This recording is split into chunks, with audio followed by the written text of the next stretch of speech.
Hi, my name is Ghalib Kamal. I am a Pakistani freethinker. We have a private Facebook group known as Pakistani Freethinkers. Today, our group of 16,000 members has been banned from Facebook's Pakistani site.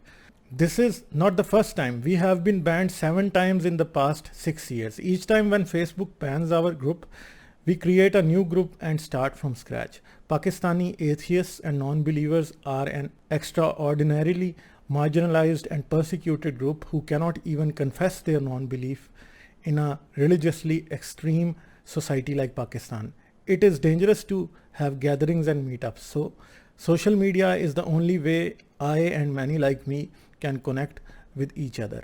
We want our group back. Please support us by using the hashtag unban Pakistani freethinkers. Support free speech, support Pakistani freethinkers.